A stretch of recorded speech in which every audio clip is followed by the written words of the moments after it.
이슈토크입니다. 앞으로 세계는 코로나 사태 이전과 이후로 나뉜다는 말이 나올 정도로 코로나19는 일상에 정말 큰 변화와 피해를 주고 있습니다. 코로나19 사태로 가장 큰 타격을 입은 분야 중 하나가 바로 관광인데요.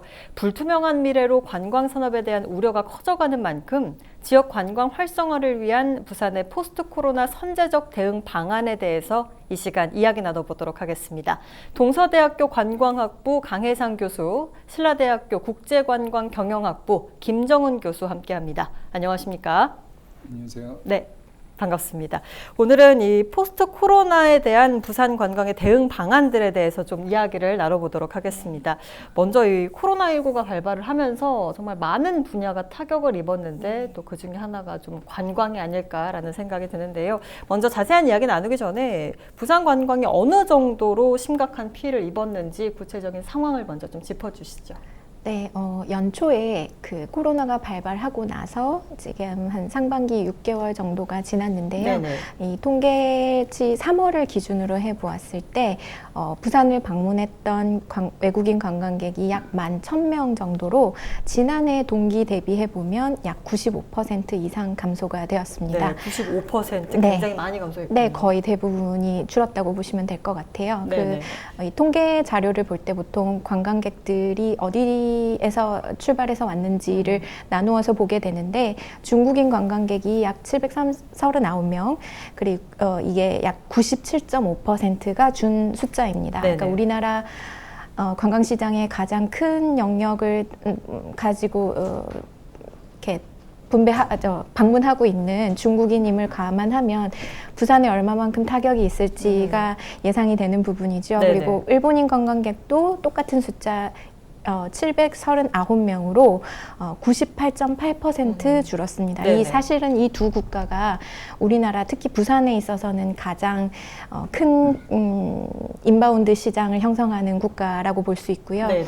그리고 동남아 주요 6개국도 3,000여 명 정도로 작년 동기 대비하면 92.1%, 그리고 우리나라를 직접적으로 방문 부적합으로 경보를 발령했던 대만과 홍콩의 경우에는 9명, 20명으로 99% 이상이 줄었습니다.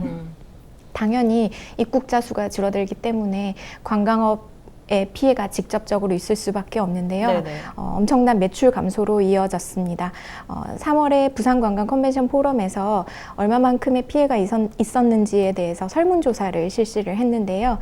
응답한 175명 중에 92%가 직접적인 피해가 있었다고 응답을 했고, 네. 이 중에 50%가 기존 매출의 80% 이상의 타격이 있었다고 응답을 했습니다. 그리고 1월에서 4월까지 여행업을 휴업하거나 폐업을 신고한 업체가 27군데 네. 로 집계가 되고 있고요. 지금은 시간이 더 지났기 때문에 아마 이보다도 더 상회하는 숫자가 되지 않을까 생각이 되고 있습니다. 뭐 이렇다 보니까 결국은 숙박업이라든지 아니면 항공 이용객들도 결국은 감소가 될 수밖에 없고요. 전체적으로 90% 이상의 숫자라고 보시면 될 것 같습니다. 네, 아무래도 부산 같은 경우는 관광 산업이 차지하는 비중이 크다 보니까 네. 타격이 좀 훨씬 크지 않을까라는 생각이 듭니다. 이렇게 코로나 사태로 관광업계가 좀 직격탄을 맞으면서 예. 뭐 정부나 지자체에서 지원을 위한 여러 가지 방안이나 대책들을 꾸준히 내놓고 있거든요. 부산시 같은 경우는 구체적으로 좀 어떤 대책들이 마련이 됐는지도 좀 짚어주시죠.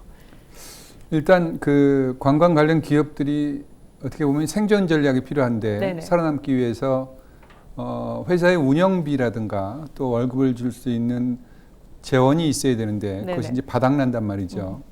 그래서 긴급으로 편성된 이제 추경이라고 하는 예. 그 예산을 가지고 우리 그 각 관광 마이스 기업들에게 우선적으로 지원하는 그런 프로그램도 좀 있었고요. 네. 그래서 3개월 또는 6개월 단위로 이렇게 월급을 좀 지원해 준다든가, 물론 회사에 자기 부담도 있어야 되겠죠. 그렇게 하고 있고, 그렇게 하더라도 기본적으로 관광객들을 맞이하고 관광객들로부터 부가가치 창출되는 시스템이 되지 않으면 밑빠진 독에 물 붓게 될 수밖에 없다는 네네. 것이죠. 그래서 최근에 이제 지역관광공사라고 하는 이제 RTO라고 하는 이제 부산관광공사, 뭐 경남관광재단 이런 그 기구들이 모여서 국내여행 뭐 백선 혹은 뭐 코로나 이후에 갈 수 있는 뭐 관광지 이런 식으로 이제 추천을 했어요. 예, 예. 그래서 부산은 이제 장산이라든가 황령산, 뭐 다대포, 영도 아미르공원 등등이 나와 있고요. 주로 이제 숲이 많거나 조금 이제 그 단독으로 떨어져 있거나 이런 곳들이 추천이 됐고, 특히 이제 가족 여행들을 위주로, 가족 여행객들 위주로 바뀌어가는 추세이기 때문에 네네. 거기에 맞게 이렇게 시에서도 또 여행 프로그램을 추천하고 이렇게 나오고 있습니다. 네.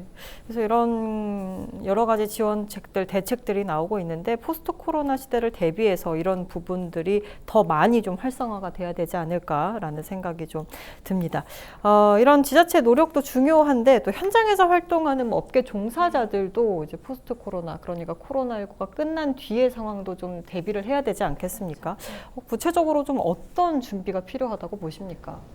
제일 중요하고 제일 필요한 건 사실은 개인의 위생하고 안정성 그리고 이런 안전과 관련된 부분인데요. 네네. 아무래도 호텔을 예를 들자면 호텔은 체크아웃 시간과 체크인 시간, 뭐 체크아웃은 특히 더 이렇게 정해진 시간에 많은 사람들이 숙박을 정리해서 나오고 네네. 또 키를 반납하고 이런 활동들이 이루어져야 되기 때문에 사실 위험한 부분이 좀 있죠. 그래서 이런 호텔 숙박 기업들은 키오스크라든지 아니면 그 자기의 룸에서 체크아웃이라든지 결제라든지 이런 것들이 이루어질 수 있도록 하는 그런 서비스를 하려고 하고 있고요. 네네. 또 호텔에서 수영장이라든지 아니면 식음료 객장이라든지 아니면 스파 같이 공용의 편의 시설을 숙박객들이 이용하는 것들이 있을 겁니다. 네네. 근데 이런 공간에서 타인과 일정 그 거리를 유지할 수 있도록 뭐 파티션을 이용한다든지 아니면 이렇게 관리 감독을 한다든지 해서 서로가 위험하지 않은 선에서 이 시설을 이용할 수 있는 그런 것들을 보장받을 수 있도록 서비스를 해야 될 것 같고요. 또 현재 호텔에서는 이렇게 아예 예약을 받을 때 네네.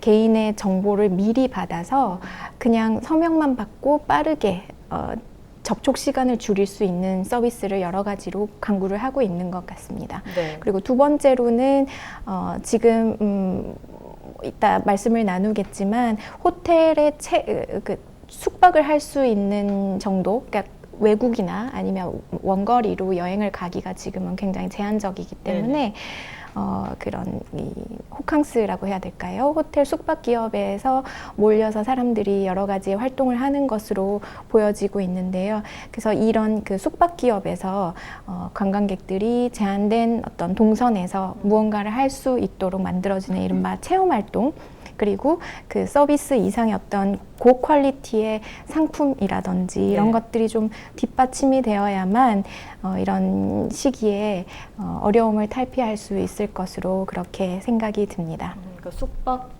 업계에 들어가서 내부에만 있지만 답답해하지 않고 여러 가지 체험형 서비스도 즐길 수 있도록 이런 부분이 좀 확대가 돼야 된다. 이런 부분에 대비를 해야 된다라는 말씀이셨습니다.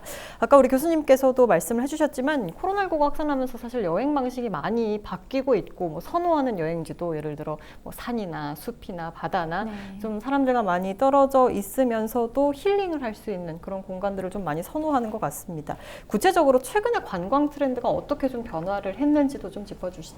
네, 뭐 사회 전반이 다 변화를 겪고 있는 건 사실인데요. 네네. 또 특별히 이 관광도 변화를 빠른 시간에 많이 겪고 있는 것으로 보여집니다. 예. 그래서 이 트렌드가 어떻게 이 빠른 시간 안에 변했는지를 한국관광공사가 그 빅데이터를 활용해서 트렌드 조사를 좀 했는데요. SK텔레콤 티맵 교통 데이터와 KT의 빅데이터를 가지고 21주간 국내 관광객이 어떻게 이용을 했는지 관광의 패턴에 대해서 분석을 했습니다. 네. 그랬더니 기존의 관광과는 조금 다른 트렌드가 나타났는데요. 이 각각의 머리 글자를 따서 safety, 즉 안전이라는 것으로 분석을 했습니다. 네네. 첫 번째가 아까도 말씀드렸다시피 이제 해외에 그 하늘길과 바닷길이 다 막혔기 때문에 근거리, short distance에 S를 따서 근거리라는 것을 찾았고요.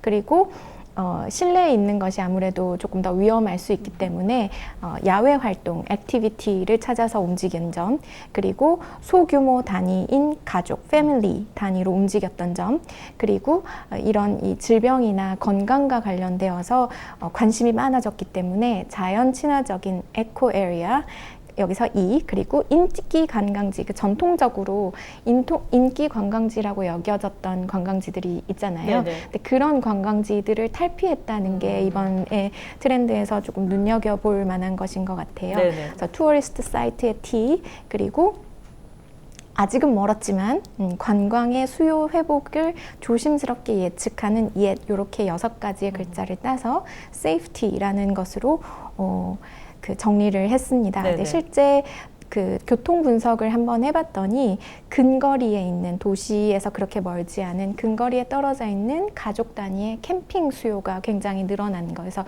100에서 400%까지도 증가했던 것으로 데이터가 보여주고 있고요. 그리고 아무래도 아까 말씀드렸다시피 야외, 사람이 몰리지 않는 곳, 그리고 기존에 사람들이 많이 붐빌 수 있는 기존 관광지, 이런 것들을 조금 기피하는 현상이 나타난 것으로 정리를 할 수 있을 것 같습니다. 네. 쭉 이야기가 나왔지만 해외 관광이 많이 어려워지면서 국내 관광 수요가 많이 늘어날 것으로 예상이 되고, 실제로 뭐 제주도나 강원도 같은 경우에는 많은 여행객들이 오가는 것으로 확인이 되고 있습니다.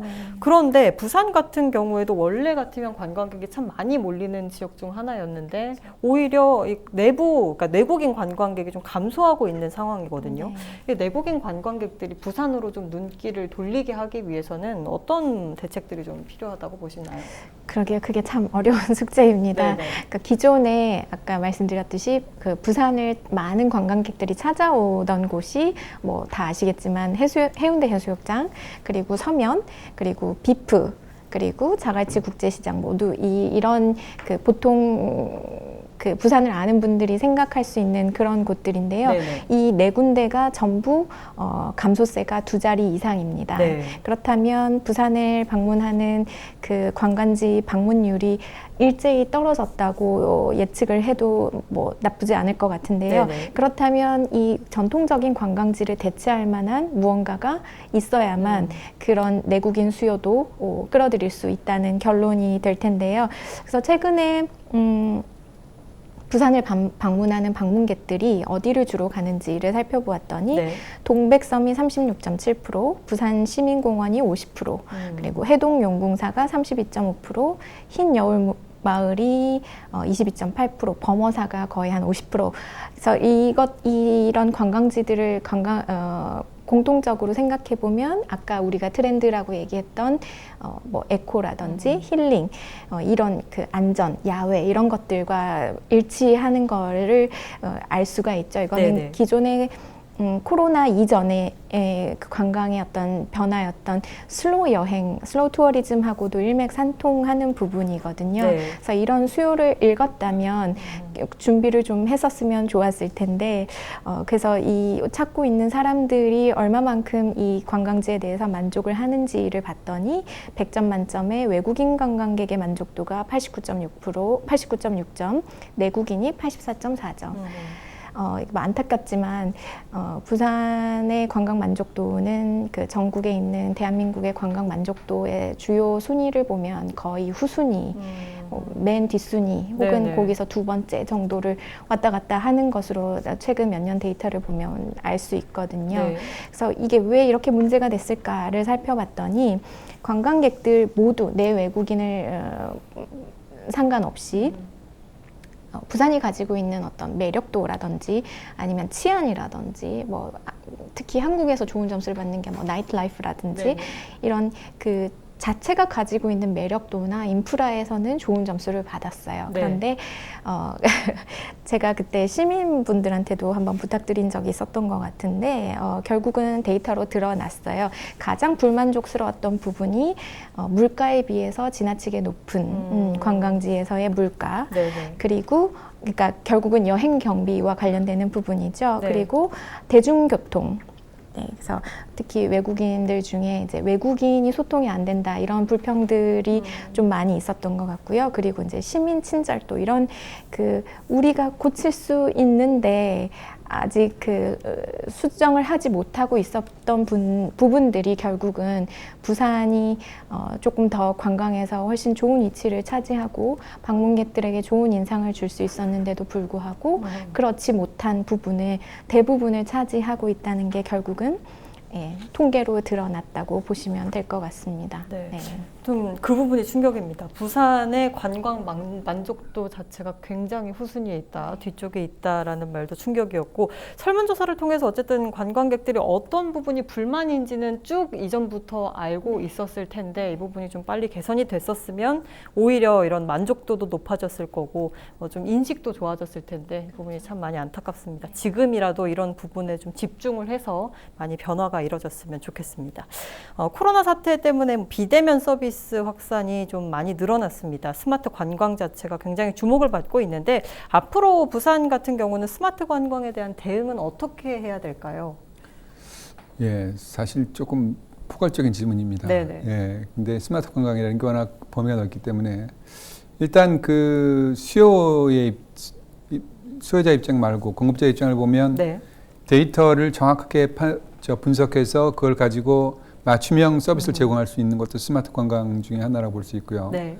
그러니까 빅데이터를 이용해서 SK텔레콤이나 뭐 특정 회사 얘기가 그렇지만 그래서 어느 지역의 관광객들이 제일 많이 모이나 이런 걸 하는 거 있고 이제 중요한 것은 수요자 입장에서 보는 건데 네.